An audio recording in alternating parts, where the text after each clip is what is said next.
Oke, Assalamualaikum warahmatullahi wabarakatuh. Perkenalkan nama saya Yogi Mahputra dari kelas Sibil 5B, jurusan Sistem Informasi. Di sini saya akan coba untuk mempresentasikan laporan ujian akhir semester dari mata kuliah eh, Manajemen Proyek Sistem Informasi. Baiklah, pada study case yang saya ambil itu berjudul Sistem Informasi Manajemen Organisasi pada PT Sanbersi berbasis website dan Telegram. Kebetulan untuk studi kasus ini itu saya ambil berdasarkan apa yang sedang saya alami gitu. Karena untuk sistem ini itu sedang saya eh, rancang secara langsung gitu. Nah, jadi itu sekalian saja saya jadiin studi kasus untuk di laporan UASnya MPSI ini gitu. Oke. Nah, em, saya berasal dari Sistem Informasi Bilingual 5B dengan dosen pengampu di mata kuliah ini yaitu Pak Fatoni dan Bu Putri Eka Septiuni. Oke, ini merupakan daftar isi dari laporan yang saya buat. Ada beberapa bahasan yang nanti bakal saya coba sampaikan gitu ya. Terutama pada bab pembahasan gitu. Nanti ada beberapa kayak WPS, kayak AOA diagram gitu, critical path gitu dan yang lainnya gitu. Oke, em, langsung masuk ke bab pertama dari bab pendahuluan. Jadi eh, karena study case yang saya ambil itu mengenai atau berjudul tentang sistem informasi manajemen yang di manajemen itu adalah organisasi pada PT Sanbersi gitu ya. Jadi latar belakang yang saya ambil itu mengenai sebuah eh, memanajemen sebuah organisasi gitu melalui teknologi dan itu melalui sistem informasi manajemen. Oke. Nah, rumusan masalah yang saya ambil itu tentang bagaimana cara agar aktivitas anggota organisasi dapat terorganisasi dengan efektif dan efisien gitu. Oke. Nah, selanjutnya ada bagaimana membuat otomasi informasi yang diberikan kepada unsur-unsur organisasi dan bagaimana merancang sistem informasi manajemen organisasi yang berbasis website dan bot Telegram. Karena website yang atau study case yang saya buat ini itu website eh, yang memanfaatkan bot pada Telegram gitu ya. Oke, terus tujuan dari laporan ini dibuat gitu ya, atau sistem ini dirancang itu untuk membangun sebuah sistem yang terkomputasi untuk membantu sebuah organisasi agar dapat memantau aktivitas dari anggota organisasi. Terus tujuan yang lainnya yaitu membuat otomasi informasi dari statistik hasil analisis informasi aktivitas anggota organisasi agar lebih transparan dan informatif. Nah, adapun sasaran dan manfaat, itu sistem ini akan digunakan oleh PT Sanbarsi di Kota Bandung untuk mempermudah pengelolaan elemen organisasi agar dapat menjalankan aktivitas yang lebih efektif. Nah, untuk pemodelan pada pengembangan sistem ini itu menggunakan metode waterfall. Jadi ini eh, proses gitu ya, proses untuk merancang sebuah sistemnya itu akan bertahap gitu ya, yang menggunakan model dari waterfall. Nah, berikut ini pengembangan sistem pada laporan ini. Jadi ada pengembangan tentang pengumpulan data, analisis masalah, analisis kebutuhan, pembuatan aplikasi, terus ada testing, ada pun implementasi dari sistemnya tersebut. Baiklah, masuk ke bab 2 atau hasil pembahasan. Jadi pada bab 2 ini, hasil pembahasan yang disampaikan itu mengenai WPS, yaitu diagram work breakdown struktur. Jadi pada diagram WBS ini ada beberapa tingkatan yang dibuat itu ada 5 tingkatan. Jadi kayak dari investigasi awal, analisis, desain, konstruksi dan implementasi dari sistemnya itu. Ini beberapa tahapan dari WBS-nya. Pertama dari tahapan yang investigasi awal. Ini saya coba zoom. Jadi pada tingkatan atau tahapan investigasi awal itu ada beberapa proses gitu ya, dari mengumpulkan data, mengidentifikasi prosedur, merumuskan proyek. Dan proses-proses ini itu dihandle oleh beberapa orang yang berwenang gitu, atau yang dikasih tugas gitu untuk menghandle atau memimpin gitu, memimpin eh, hasil dari proses yang akan direncanakan gitu. Contoh kayak mengidentifikasi prosedur itu dihandle oleh sistem analis dan business analis gitu. Oke. Nah, lanjut pada analisis masalah, terus ada juga dari analisis kebutuhan gitu. Analisis kebutuhan itu ada dua juga ya, ada dua, tentang merumuskan kandidat sampai ke merumuskan kelayakan pengemakan sistem. Terus ada juga WBS dari tahapan desain. Jadi pada tahapan desain ini itu merancang sebuah desain pada aplikasi gitu, dari merancang database-nya, merancang flow DFD-nya, merancang IRD, merancang interface, mengevaluasi hasil perencanaan sistem. Lanjut ke tahapan konstruksi. Jadi tahapan konstruksi ini itu ada proses untuk mengumpulkan hasil dari final design yang dibuat, lalu akan diimplementasikan kepada user interface dari sistem, terus dibuatkan database-nya secara langsung untuk digunakan nantinya, membuat coding, terus melakukan testing. Dan terakhir itu sebuah implementasi, di mana implementasi ini akan ada proses konfigurasi sistem ke hosting, terus monitoring sistem di production, dan evaluasi sistem. Oke. Nah, ini merupakan SDM atau dan OTK gitu yang berhubungan langsung kepada sistemnya gitu. Oke. Ini ada beberapa kayak pada tahapan manajer, em, pada tahapan investigasi awal itu dipimpin oleh manajernya. Terus ada bawahannya seperti staff, interviewer, staff supporting, sistem analis, business analis misalkan. Terus ada juga manajer analis yang menghandle tahapan analisis. Ada tentang sistem analis, business analis, dan project manager juga gitu. Terus ada juga tahapan desain yang dihandle oleh database admin, UI UX designer, dan sistem analis.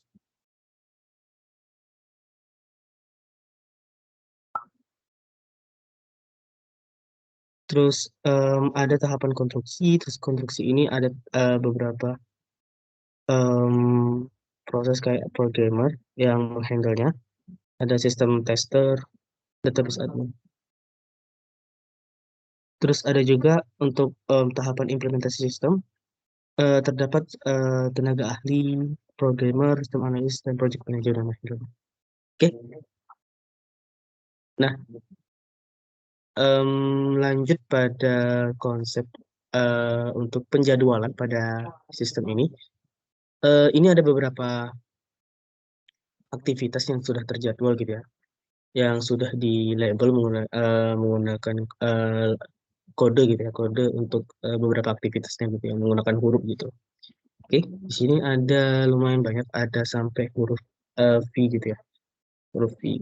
Namun beberapa aktivitas ini, dianya ini juga terdapat sebuah proses atau aktivitas yang jika kita jalankan gitu ya, jika ingin kita melakukan aktivitas misal yang D ini, dianya harus melewati aktivitas yang A gitu. Jadi ada sebuah aktivitas mendahului gitu ya, sebelum kita em, melakukan aktivitas utama gitu. Oke. Nah, ini juga ada durasi dari aktivitas tersebut. Oke, ada durasinya dari beberapa aktivitas tersebut. Nah, tujuan dari penjadwalan ini dibuat itu untuk em, merencanakan atau merancang sebuah AOA diagram gitu. Nah, ini merupakan AOA diagram untuk melihat kemungkinan gitu ya, kemungkinan aktivitas itu berjalan dengan baik. Oke, ini merupakan awal diagramnya. Terus ini adalah critical path. Jadi critical path ini itu sebenarnya lanjutan dari awal diagram. Jadi isi dari critical path ini itu akan kita gunakan untuk melihat melihat sebuah jalur kritis gitu ya, jalur kritis dari kapan eh, sebuah aktivitas dimulai dan kapan paling lambat si aktivitas itu akan dimulai atau diselesaikan juga gitu. Oke, nah ini untuk critical path yang saya buat ini seharusnya itu merupakan evaluasi ya. Maksudnya ada perubahan gitu dari critical path yang sebelumnya. Jadi yang sebelumnya itu saya nggak mendapatkan sebuah jalur kritis pada penjadwalan aktivitasnya dan terus saya ubah untuk melihat secara detailnya dan saya mendapatkan jalur kritis gitu ya. Bisa dilihat di sini hanya ada 3 proses yang tidak memiliki jalur kritis gitu ya. Jadi jalur kritis itu merupakan jalur yang free gitu yang nggak ada em, waktu luang ketika si aktivitas itu selesai dikerjakan. Gitu. Oke, nah ini merupakan hasil dari critical path yang saya buat. Oke, nah terus ada juga tentang analisis biaya manfaat proyek sistem gitu. Nah pada em, analisis biayanya gitu ya, ini ada beberapa biaya yang di highlight gitu ya. Ada biaya tentang pengadaan, biaya operasi, terus ada biaya keuntungan berwujud dan keuntungan tidak berwujud gitu. Oke. Nah, ini merupakan biaya pada sistem. Nah, hasil dari biaya ini, hasil dari analisis biaya dari tabel analisis biaya ini itu akan menghasilkan beberapa analisis dari beberapa payback periode gitu ya atau analisis return on investment, terus ada juga net present value gitu. Oke. Nah, itu baru kita bisa dapat nilainya ketika analisis atau tabel analisis biaya dari sistem itu tersedia gitu. Baru kita bisa menghitung beberapa kemungkinan keuntungan atau modal yang dapat dikembalikan.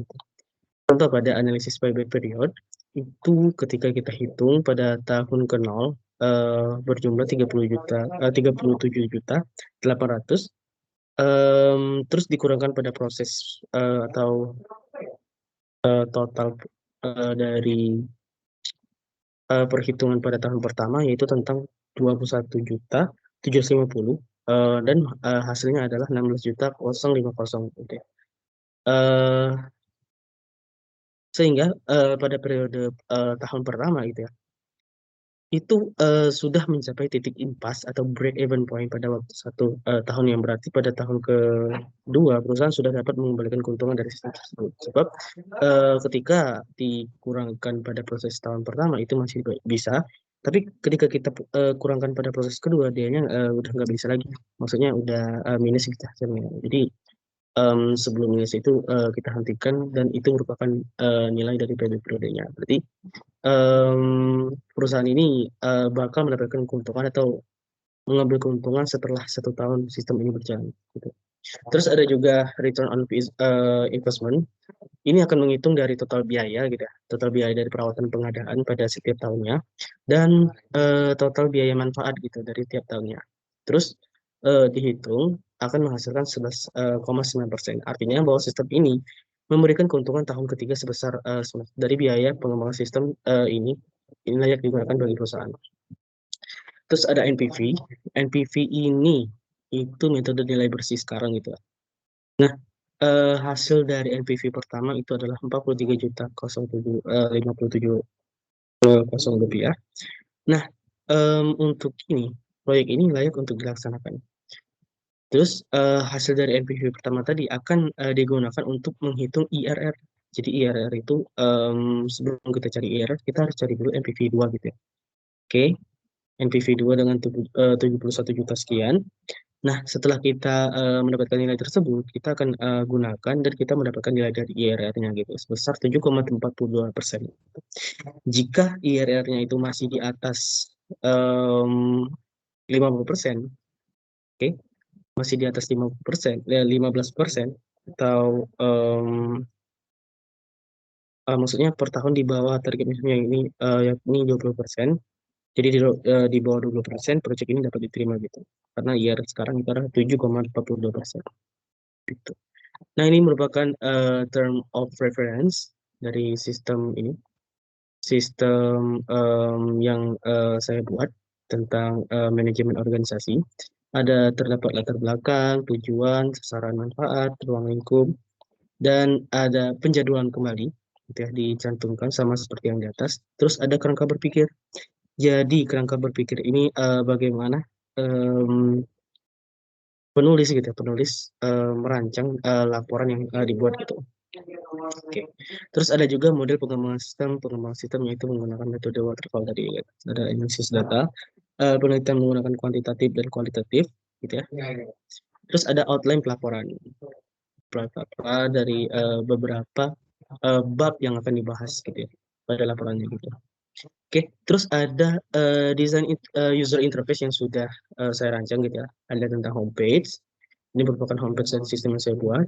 Terus ada login page. Login page ini yang dianya mengarah kepada autentikasi ya. Autentikasi sebelum si user bisa mengakses sistemnya gitu. Oke, nah login page ini dianya harus login menggunakan akun Telegram gitu. Oke, setelah itu si user akan ditampilkan beberapa grup yang berisi atau yang sudah digunakan buat Telegram gitu. Terus setelah kita klik salah satu grup tadi, kita bisa melihat beberapa nilai gitu ya, nilai dari data pada grup tersebut gitu.